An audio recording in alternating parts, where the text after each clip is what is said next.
My name is Laura. I'm 58 years old, married to my husband Mark for what feels like a lifetime, 33 years to be exact. We've built a quiet life in the suburbs of Clawland, Ohio. Our two kids are grown and scattered across different states now living.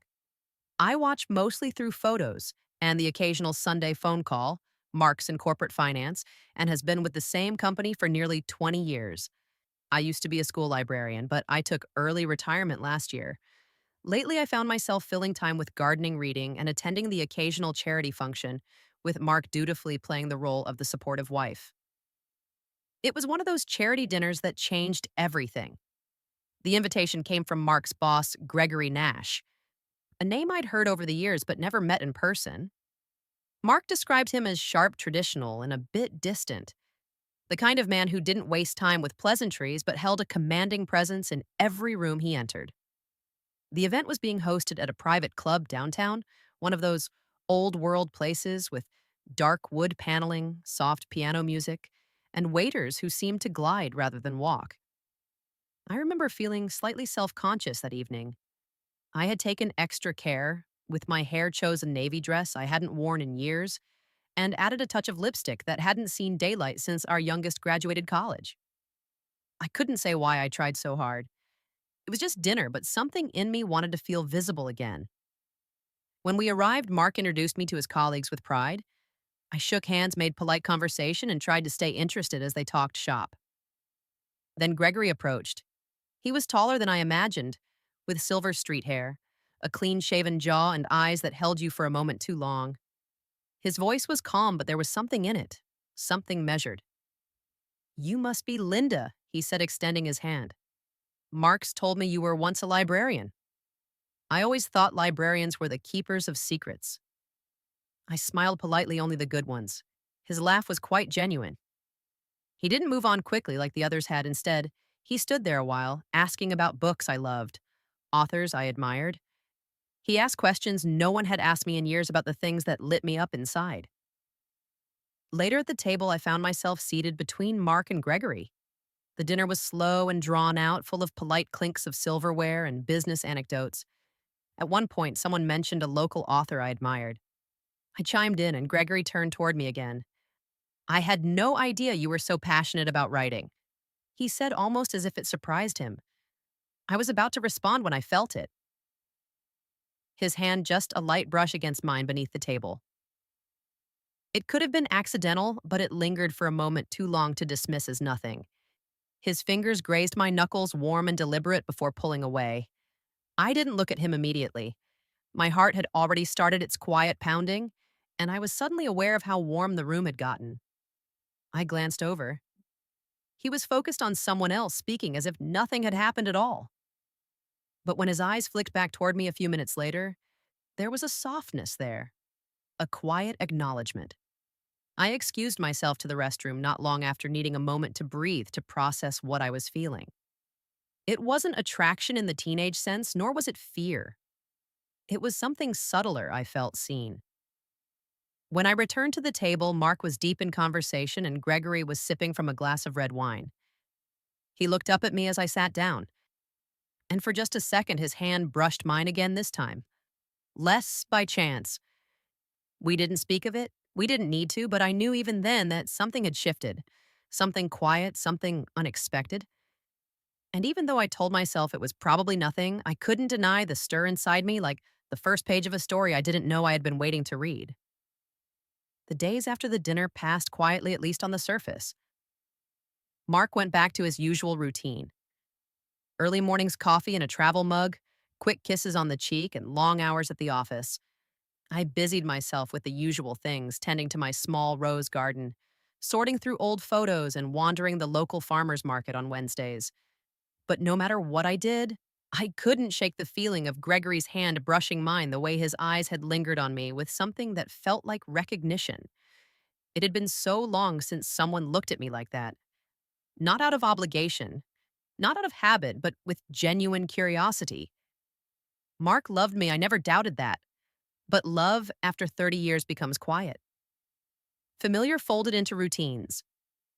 Gregory's glance reminded me of something I'd nearly forgotten: what it feels like to be noticed as a woman, not just a wife.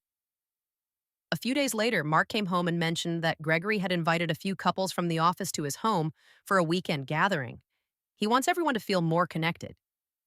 It's just a casual thing, he said. Loosening his tie, Gregory insisted you come, said he enjoyed talking with you.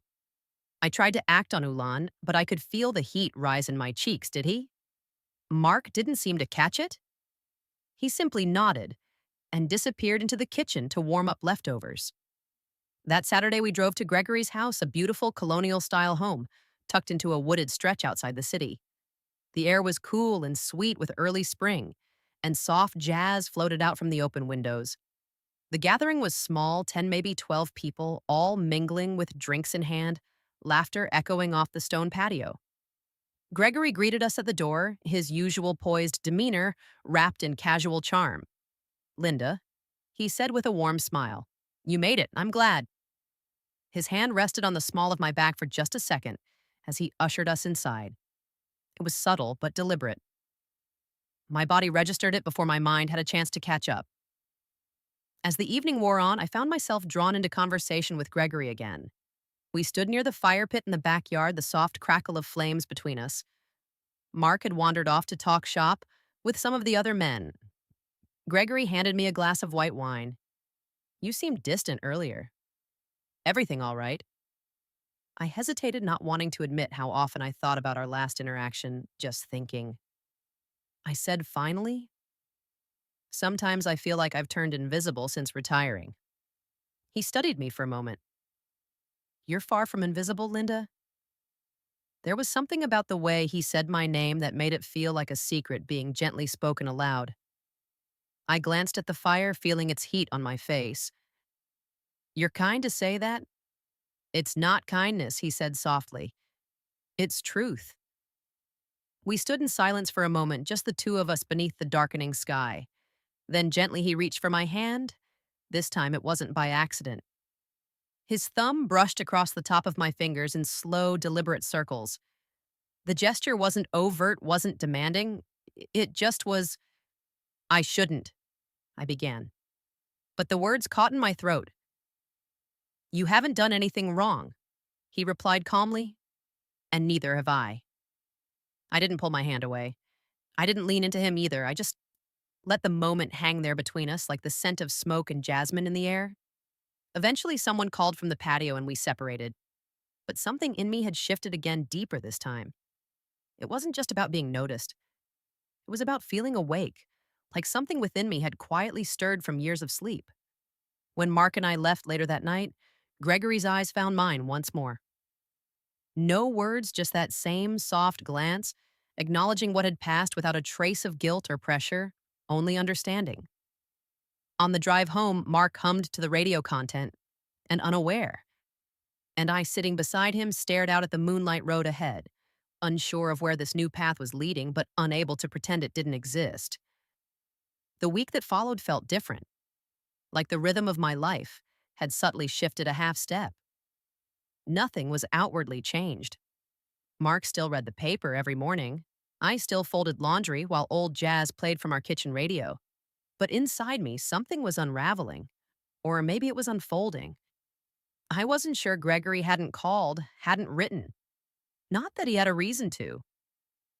There had been no promises, no exchange numbers, nothing over it, just a touch of glance, a quiet energy that lingered long after the moment had passed. But then came Friday. Mark mentioned over dinner that Gregory had invited him to a new client dinner. It's mostly for appearances, he said. Between bites of roasted chicken, spouses are welcome, but I told him you probably wouldn't want to go to another long night of boring business talk. I didn't answer immediately. I watched the candle flickering in the center of the table, feeling the weight of the unspoken question settling in the air. What if I did want to go? I said finally, surprising even myself. Mark looked up. You sure I could use a night out? And that's how I found myself 2 nights later, in a soft burgundy dress and a silk scarf around my shoulders, walking into a quiet, upscale restaurant with low lighting and polished mahogany walls. Gregory was already there, speaking with someone near the wine display. But when he saw me, his expression changed. There was no smile at first, just a pause, a long look, then a slight curve at the corner of his mouth. Linda, he said once we were all seated, you look elegant. I thanked him quietly, careful not to overplay it with Mark sitting right beside me. Still, there was something unspoken passing between us again, a current invisible to everyone else. Dinner moved slowly. Conversations spun around quarterly results, client expectations, market shifts. I nodded and sipped my wine, but most of my awareness was centered on the space between Gregory and me. There were no touches this time, no glances that would draw suspicion, just restraint wrapped in decorum. But beneath it, a spark glowed steady. After dessert, Mark excused himself to take a work call. Gregory leaned slightly toward me. Once we were alone, I wasn't sure you'd come. He said, his voice low. I wasn't sure either, I replied. He studied my face. You haven't stopped thinking about it. It wasn't a question, and I didn't deny it. I've been married most of my life, I said quietly. I don't want to be the kind of woman who gets swept up in something foolish. He nodded, and for a moment I thought he might back away, but he didn't. Instead, he said, I don't think you're foolish at all. I think you've just been quiet for too long. That struck something in me. A part I didn't even know I'd been aching to be heard. I'm not asking for anything, he continued. Not tonight. Maybe not ever. But if you ever want to talk, really talk, I'd like that. No pressure, just truth. I didn't respond right away, but I didn't look away either. Mark returned a few minutes later, and the night job we emptied down. We exchanged goodbyes. Gregory shook Mark's hand with professional warmth, and when he turned to me, his touch lingered no longer than etiquette would allow. Brought his eyes told a different story. On the ride home, Mark talked about projections and budgets. I stared out the window, the city lights casting golden patterns across my thoughts. I felt suspended between two lives, the one I had lived so faithfully and the one that had started to breathe just beneath it. When we pulled into the driveway, Mark squeezed my hand. Thanks for coming tonight, he said with a smile. It meant a lot. I smiled back, but my heart was far from settled. And for the first time in years, I found myself lying awake deep into the night. Not from worry, but from wondering. A week passed then. 2, I went about my days like always. Grocery runs, weekend brunch with a neighbor, sorting through spring decorations in the attic. But beneath the ordinary, something soft and persistent hugged at me. Gregory hadn't reached out. He hadn't needed to. That dinner, that final exchange of words had left its mark. And though I couldn't quite name what was growing inside me, I knew it had to do with more than him. It was about me, about the woman I had tucked away beneath layers of habit and loyalty and time. One morning while Mark was shaving and humming out of tune in the bathroom, I found myself standing at the kitchen sink staring at my reflection in the window above it. Not just looking, really seeing. My face wasn't the same as it was at 30 or 40, but there was something fuller now. Something honest, lived in, and beautiful in its own way. That afternoon, my phone buzzed. A message from Gregory. I'm headed to the gallery opening. You mentioned Saturday at 4. You said the Monet exhibit always moved you if you happened to be there too. I'd enjoy a walk through the campuses with you. He hadn't asked to meet. He hadn't even said my name, just a quiet offering, a choice. I stared at the message for a long time, my finger hovering over the screen. That Saturday, I didn't tell Mark where I was going. He was busy in the garage sorting tools and muttering about a leaky pipe. I drove downtown, parked near the museum, and walked up the stone steps feeling like someone both new and very old. The Monet exhibit was softly lit with golden frames glowing under track lights and brushstrokes that danced in impressionistic blur.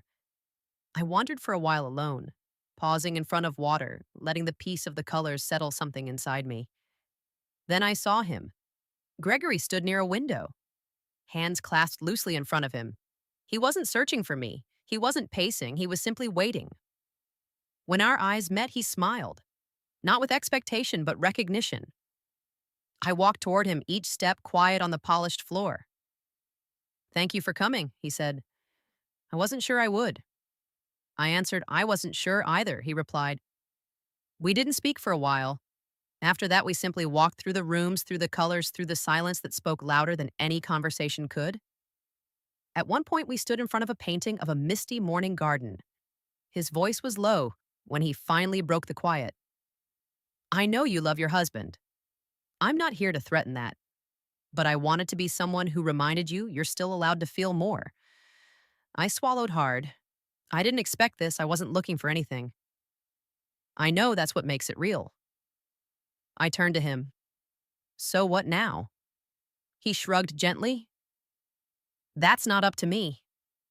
There was no kiss, no grand gesture, just the quiet connection of two people who had found something tender in an unlikely place, something that couldn't and shouldn't be rushed or named too quickly.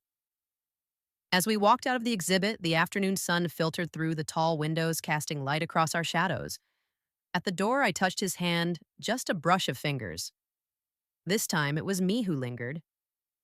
I'm not sure where this leaves me, I said softly. He met my eyes. Maybe not knowing is okay. And somehow it was. I drove home with the window down the spring, lifting the ends of my hair. I didn't feel like I'd cheated. I didn't feel like I had betrayed. I felt awakened alive. That night, I sat next to Mark on the couch as he read his paper. I looked at him, really looked, and for the first time in a long while, I wanted to talk not about Gregory, but about us, about the things we stopped noticing, about who we used to be, and what might still be waiting for us if we dared to reach for it. Sometimes the most surprising part of being seen by someone else is how it helps you finally see.